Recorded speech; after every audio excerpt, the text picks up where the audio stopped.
Okay, तो question क्या था?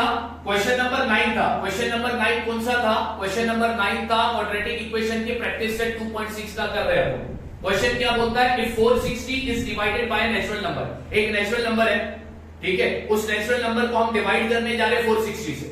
तो 460 क्या हुआ? क्योंकि वो डिवाइड होने वाला, वो डिविडेंड हुआ। क्या हुआ? डिविडेंड। आगे क्वेश्चन में तुमको बोला था the question is 6 more than 5 times the division. ये बहुत इंपॉर्टेंट लाइन है, इसको जरा बाद में करेंगे। And the remainder is 1, remainder 1 है, डिविडेंड 460 है। Find the quotient and the division, ये फाइंड करना था दो चीज, क्वोशिएंट और डिवीजन। अब बोर्ड पर देखो, डिवीजन को मैंने क्या लिया? x, let the division be x। अब क्वोशिएंट को मैं क्या ले रहा हूं? क्वोशिएंट क्या बोला है? द क्वोशिएंट इज 6 मोर, तो मोर की साइन प्लस, फिर 6 5 टाइम्स, 5 टाइम्स की साइन मल्टीप्लाई, किसका 5 टाइम्स? डिवीजर का। डिवीजर तुमने क्या सपोज किया था? x, तो ये हो गया 5x प्लस 6, ये क्या बन गया? क्वोशिएंट। डिवीजर तुमने क्या सपोज किया? x। डिविडेंड तुमने क्या लिया? 460। रिमाइंडर तुमने क्या लिया? 1। ठीक है, ये ऑलरेडी अभी अपन ने लिख दिया। अब इसको सॉल्व करेंगे ये वाले फॉर्मूले से। फॉर्मूला क्या बोलता है? Dividend is equal to division multiply by quotient plus remainder. ये फॉर्मूला तुम्हें याद रखना है। जब भी डिविडेंड डिवीजर वाला क्वेश्चन आएगा तो ये फॉर्मूला याद रखो। अब डिविडेंड की जगह पे डिविडेंड की वैल्यू, इक्वल की जगह इक्वल, डिवीजर की जगह पे डिवीजर की वैल्यू, मल्टीप्लाई की जगह मल्टीप्लाई, क्वोशिएंट की जगह पर क्वोशिएंट की वैल्यू, प्लस की जगह प्लस, और उसके बाद रिमाइंडर की जगह पर रिमाइंडर की वैल्यू। रिमाइंडर कितना था? 1, लिख दिया 1। ठीक है, अब ये 460 as it is equal as it is 5x into x, 5x square plus plus 6 into x, 6x plus 1। अब क्या किया अपन ने? 5x स्क्वायर अपनी जगह पर, 6x भी अपनी जगह पर, ये 460 प्लस 1 भी अपनी जगह पर। 460 प्लस से उधर गया तो किसमें चला गया? माइनस। अब क्वाड्रेटिक इक्वेशन के राइट हैंड साइड पे हमेशा क्या बचता है? 0, तो लिख दिया 0। ठीक है, अब क्या करेंगे अपन? अब यहां पर एक लाइन मिसिंग है। अब यहां पर मैं लिखता हूं कि इसके आगे क्या आएगा, वो ध्यान देना। इधर आएगा 5x स्क्वायर, फिर आएगा प्लस 6x। ठीक है, अब 460 को 1 से प्लस माइनस क्या होता है? माइनस, तो माइनस करोगे तो क्या आएगा? 459 इज इक्वल टू 0। बड़े नंबर की साइन डाल दो, बड़ा नंबर माइनस में तो इधर भी माइनस में आएगा, तो इसके नीचे ये आएगा 5x स्क्वायर प्लस 6x, तो माइनस 459 इज इक्वल टू 0। अभी ये बन गया मेरा क्वाड्रेटिक इक्वेशन। अभी इस क्वाड्रेटिक इक्वेशन को सॉल्व करेंगे अपन फैक्टराइजेशन मेथड से। फैक्टराइजेशन मेथड से सॉल्व करने के लिए क्या करना पड़ता है? a और c को मल्टीप्लाई करना पड़ता है। मैंने किया, क्या आंसर आया? 2295। अब इस 2295 का तुमने क्या निकाला? फैक्टर। ठीक है, इस तरह फैक्टर निकालो। लास्ट में नंबर 5 है, 5 से डिवाइड किया तो ये आंसर आया। इसको 9 से डिवाइड किया तो ये आंसर आया। 51 को 51 से डिवाइड किया तो ये आंसर आया। अब फैक्टर कितने चाहिए? 2, तो 9 5 45। ठीक है, और बचा 51। 51 को 45 से मल्टीप्लाई करोगे तो आंसर आएगा 2295। ये वाला आंसर तो मिल गया। अब अपने को चाहिए बीच वाला टर्म। बीच वाला टर्म क्या है? 6x। अब 51 और 45 को मैं क्या करूं? ऐड करूं या सब्ट्रैक्ट करूं? तो 6x आएगा। तो तुम बोलोगे सर सब्ट्रैक्ट कर दो, तो माइनस किया तो 6x आया। ठीक है, यानी अपने को दो फैक्टर मिल गए, 51 और 45। अब आगे क्या करने का? तो 5x स्क्वायर का 5x square as it is लिखा। अब देखो यहां पर अक्सर हम लोग फैक्टराइजेशन से मेथड से सॉल्व करते हैं। जितने भी इक्वेशन अपन ने सॉल्व किए उसमें अपन ने बड़ा नंबर पहले लिखा और छोटा नंबर बाद में लिखा। बड़ा फैक्टर पहले लिखते थे, छोटा फैक्टर बाद में लिखते थे। लेकिन इस क्वेश्चन में मैंने ऐसा नहीं किया। इस क्वेश्चन में मैं छोटा फैक्टर पहले लिख रहा हूं। क्यों? क्योंकि यहां पर पहला नंबर क्या है? 5। अब 5 के टेबल में 51 तो आता नहीं है, 5 के टेबल में 45 आता है, इसलिए छोटा फैक्टर यहां पर लिखा। अब यहां पर छोटे फैक्टर की साइन क्या है? माइनस, तो यहां पर भी क्या डाल दिया मैंने? माइनस। तो छोटा फैक्टर लिखा, उसके बाद फिर बड़ा फैक्टर लिखा 51x। अब 51x की साइन क्या है? प्लस, फिर लास्ट में माइनस 459 एज इट इज लिखा इज इक्वल टू 0। उसके बाद दो ग्रुप बना। दो ग्रुप में, पहला ग्रुप में कॉमन फैक्टर क्या है? 5 कॉमन है। क्यों? क्योंकि 5 के टेबल में 5 भी आता है और 45 भी आता है। एक x कॉमन, कॉमन फैक्टर बाहर लिखा। अब अनकॉमन फैक्टर ब्रैकेट के अंदर, इसमें क्या अनकॉमन बचा? x। इसमें फाइव के 45 5 के टेबल में 45 किस में आता है 9 सा, बीच में साइन कौन सी है माइनस, डाल दिया तुरंत। ऐसा ही मैंने दूसरा ब्रैकेट यही लिखा इज इक्वल टू 0।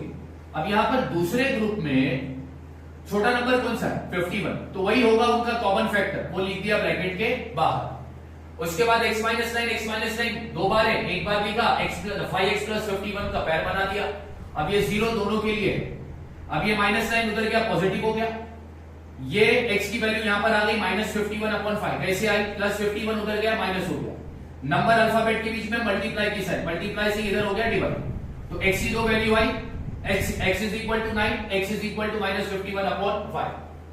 अब आगे, अभी इसमें से x की प्रॉपर वैल्यू कौन सी, तो क्वेश्चन में देखो तुमको बोला होगा कि नेचुरल नंबर की बात की है।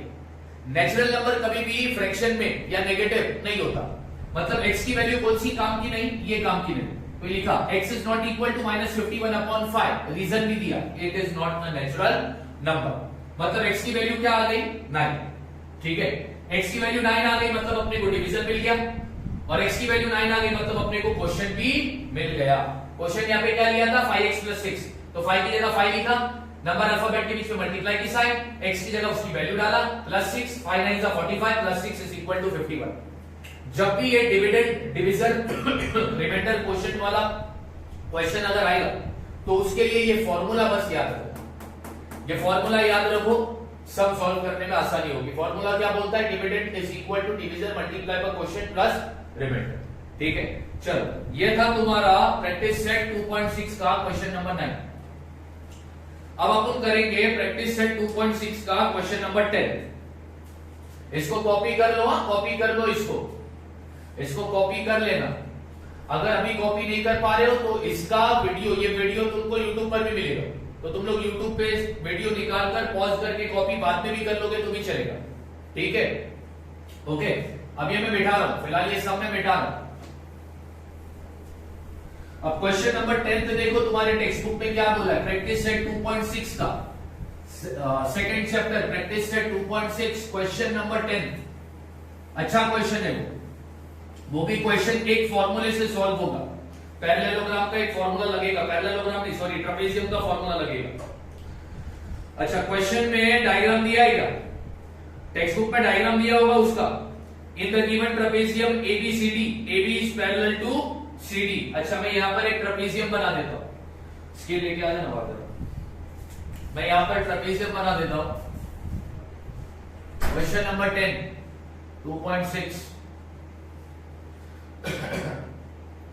क्वेश्चन बोलता है इन the given trapezium ABCD, AB is parallel to CD, its area is 33 centimeter square, find the length of its four sides from the information given in the figure, fill in the boxes to get the solution। okay, तो ये completely activity based type question है। यहां पर पहला वो figure बना देता हूं जो तुमको दिया है, ट्रेपेजियम ये बना रहा हूं मैं अभी ट्रेपेजियम।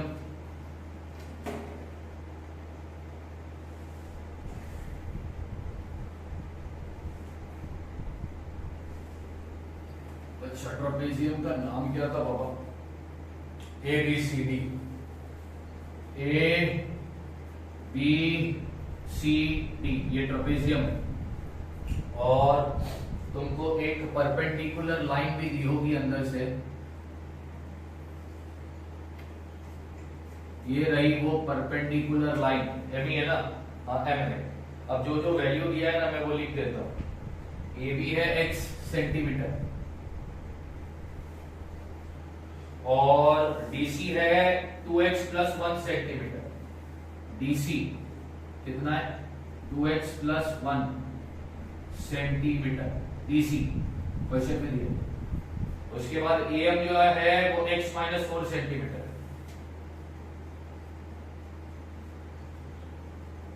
अच्छा अब क्वेश्चन में क्या बोला है कि ये जो फिगर है ये क्या है, इट इज अ ट्रेपेजियम। तो यहां पे लिखता हूं सॉल्यूशन,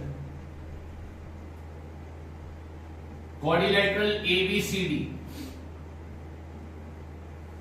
इज अ ट्रेपेजियम, बरोबर। क्वेश्चन में बोला था, और क्वेश्चन में ये भी बोला है कि AB is parallel to CD,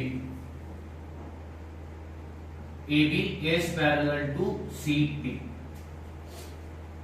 ये क्वेश्चन में दिया है। ये जो क्वाड्रिलेटरल है ट्रेपेजियम है और AB CD से पैरेलल है। अच्छा, क्वेश्चन में एक और चीज दी थी, क्या? क्वाड्रिलेटरल का एरिया, ट्रेपेजियम का एरिया दिया है। ट्रेपेजियम का एरिया कितना दिया है? 33 सेंटीमीटर स्क्वायर बोला है ना, एंड इट्स एरिया, यानी क्वेश्चन में एरिया ऑफ ट्रेपेजियम दिया है। एरिया ऑफ ट्रेपेजियम कितना दिया है? 33 सेंटीमीटर स्क्वायर। अब बच्चों तुम्हें पता है एरिया ऑफ ट्रेपेजियम का फॉर्मूला क्या है? मैं यहां पर फॉर्मूला लिखता हूं। Area of trapezium is equal to half into sum of the length of parallel side into height. ये फॉर्मूला है एरिया ऑफ ट्रेपेजियम का। क्या है formula? Half into sum of the length of parallel side into height. अच्छा, trapezium का नाम क्या है बच्चों? ट्रेपेजियम का नाम है ABCD, right? Okay, equal half into sum यानी टोटल, किसका टोटल?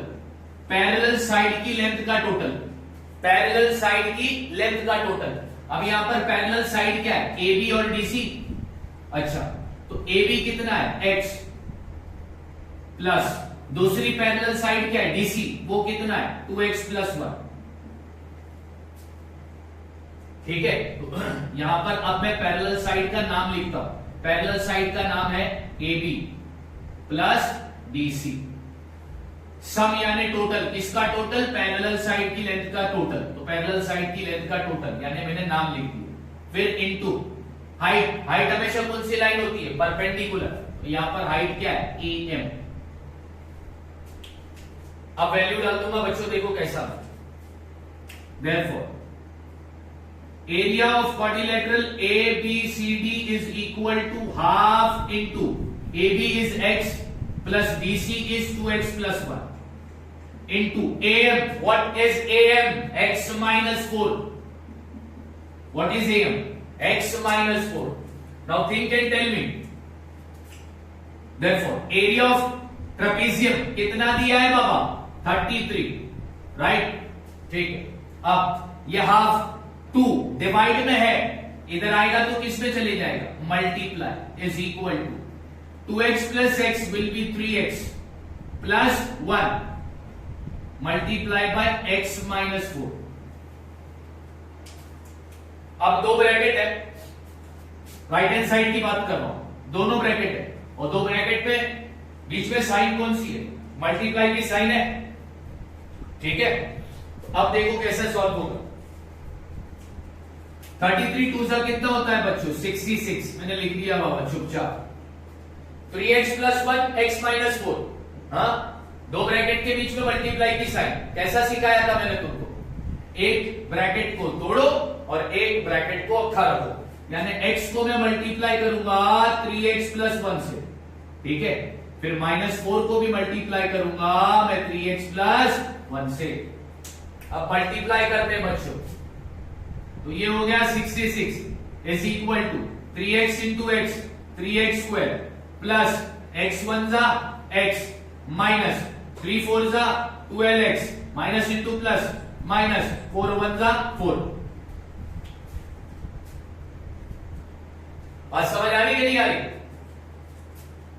अब यहां पर देखो, इसको क्या बनाओगे? क्वाड्रेटिक इक्वेशन बनाओगे ना। कैसे बनाओगे? 3x स्क्वायर अपनी जगह पर है, मैंने छेड़ा नहीं है, ये लाइक टर्म है, इसका कोएफिशिएंट क्या है? 1, इसका कोएफिशिएंट 12, दोनों में वेरिएबल क्या है? x, तो ये लाइक टर्म हो गया। क्या हो गया? Like term. प्लस माइनस क्या होता है? माइनस होता है। 12x में से एक x माइनस कर दो, कितना x बचेगा? 11x। साइन कौन सी डालोगे? बड़े नंबर की, माइनस की साइन डाल दी। ठीक है, अब ये रहा -4। हाँ, अब ये 66 प्लस में ना बच्चों, उधर जाएगा तो किस पे चले जाएगा, माइनस। इक्वल के राइट हैंड साइड पे कुछ नहीं बचा, क्या लिखेंगे, 0। अब आगे यहां पे करा रहा हूं, ध्यान दो। Therefore 3x square minus 11x, minus minus क्या होता है, प्लस होता है, तो 66 प्लस 4 कितना होगा, 70 होगा। साइन कौन सी डालोगे, सर बड़े नंबर की डाल दो, माइनस इज इक्वल टू 0। ये बन गया अपना क्वाड्रेटिक इक्वेशन। अब इसको क्या करना है, सॉल्व करना है। कैसे सॉल्व करोगे, फैक्टराइजेशन मेथड से। बच्चों कैसे सॉल्व करोगे, फैक्टराइजेशन मेथड से।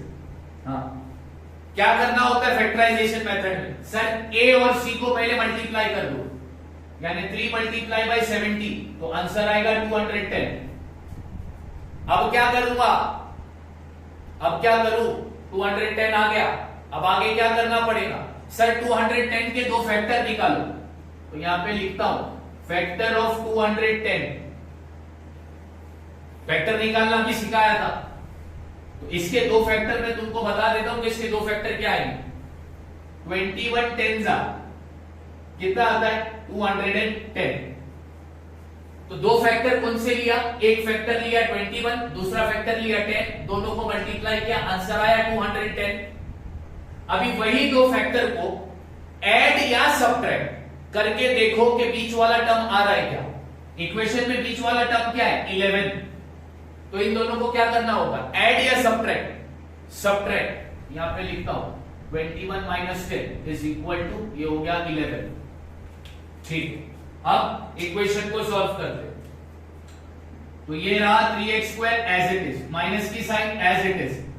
अब बीच वाले टर्म की जगह पर ये 2 फैक्टर लिखूंगा, 21x 10x minus 70 is equal to 0।